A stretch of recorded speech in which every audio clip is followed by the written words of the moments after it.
Ladies and gentlemen,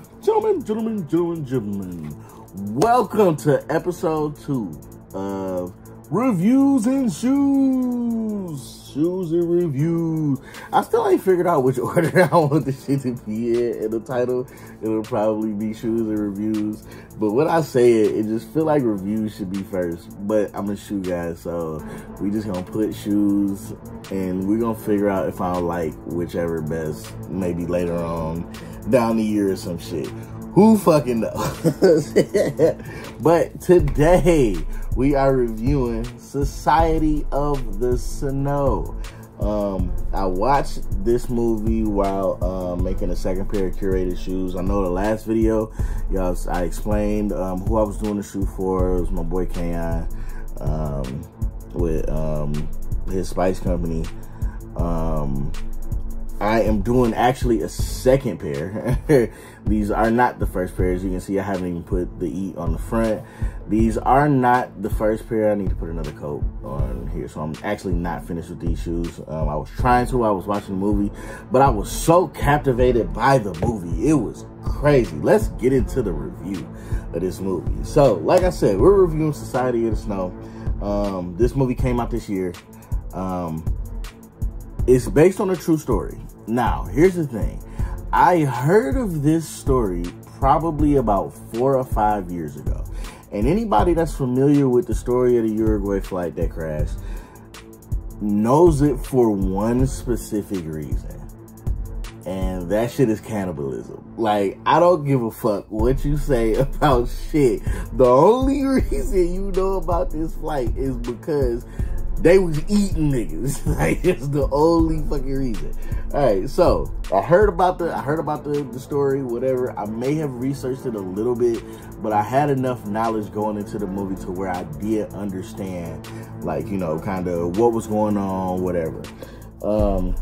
This movie had me locked in from the point they crashed to the point where they made it out. Like, I'm talking about I was locked in. And when I say the point they was crashed, that was like 10, maybe 15 minutes into the movie. It was insane. I have a super big attraction to movies with real backstories. With this being as detailed as it was, I actually did a little bit of research after watching the movie just about the story and how it all came to be, and all the survivors who stayed alive, basically, with that fact that they had to, you know what I'm saying, do that damn thing, you know what I'm saying, do that well, you feel me? But yeah, the movie was crazy. It really puts you in a position where it's like, fuck, what would I do? Like, cause that's what I thought the entire fucking movie.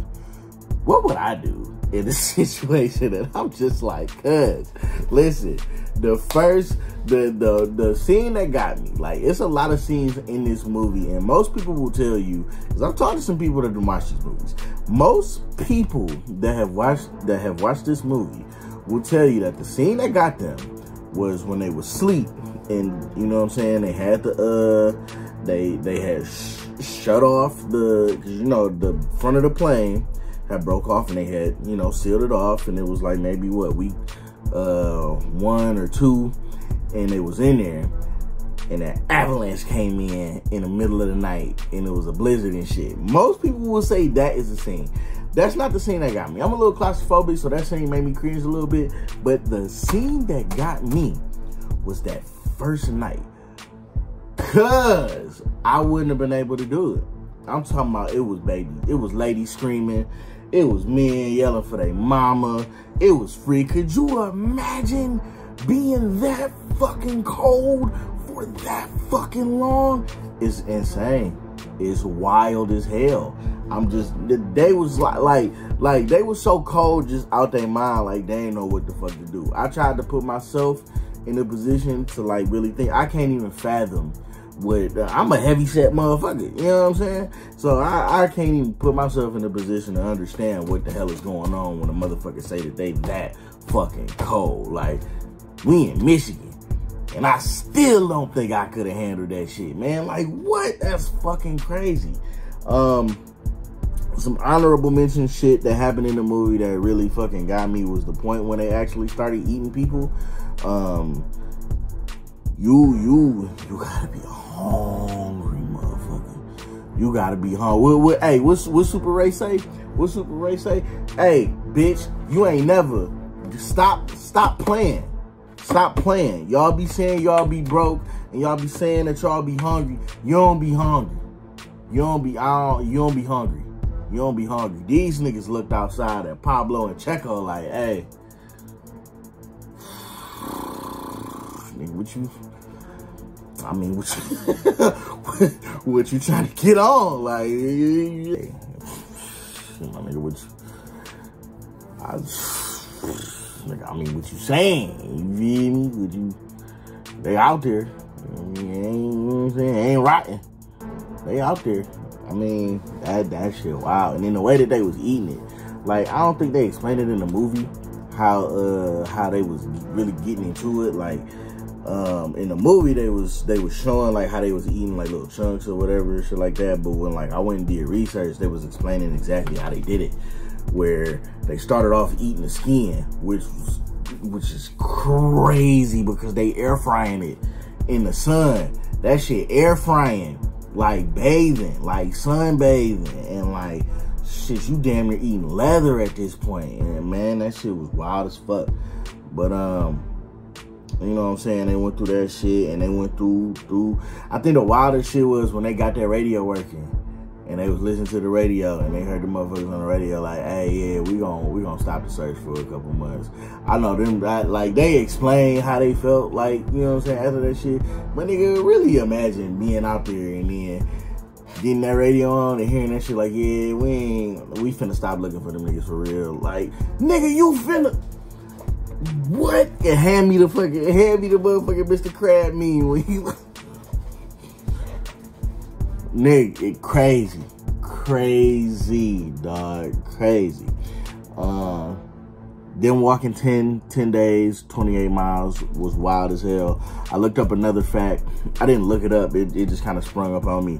They were saying that 4 miles south of where they crashed at was an abandoned ski resort that they could have stayed in and found shelter until somebody found them, which is wild. I'm not saying they should have like traversed around and just found some shit. It's just wild how shit worked, that they crashed and just 4 miles south of them was some place of fucking shelter because they had none, and these motherfuckers then traversed 23 or 28 miles the other way to get help and shit. But they made it. They got help. They got people safe. One thing I will say is, man, why they ain't bringing up helicopters that first go around? Like, I don't know if y'all saw it or if y'all know the story, but like in the movie, they picked up everybody on that first go round. Like when they got to the spot, they got to the river and shit, it was a sigh of relief, whatever, and then they came and swooped everybody up. But in real life, they actually only picked up like 6 people. It was still like 7 people left, so they had to pick people up, go back, and then come back the next day. So they had to spend another night in that motherfucker and then get picked up that next day, which was wild as hell. I'm like, damn, why didn't they just come back? But you know what I'm saying? I don't know the logistics. But overall, it was a great movie. It really showed you how hard motherfuckers be willing to stay alive in this bitch, dog. It should have been a rap. Cuz would have been gone, dog. I would have made it. I eat a lot of shit. I'm not eating my man's. I'd have been out first night. That cold would have hit me, nigga. I'd have just died. Ugh.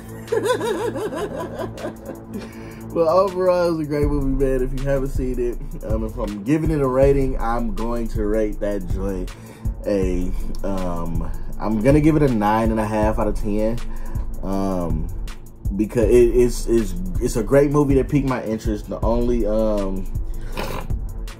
only downfall of it was the beginning was a little bit boring, a little backstory. I know the backstory is the backstory and it's what actually happened, But still, I had little to no interest in who these people were prior to the crash, or no emotional connection prior to them crashing in this spot. So that's the only reason I'm giving it a 9.5 out of 10. I know it sounds ridiculous, but it is what it is. But go watch the movie. It's called Society of the Snow. It's a great movie. Tune in next time. We'll be reviewing some other shit. I don't know. Maybe it'll be new. Maybe it'll be old. Maybe we'll review one of my favorites. Yeah, let's see. Put them down in the comments. Let me know. What's up?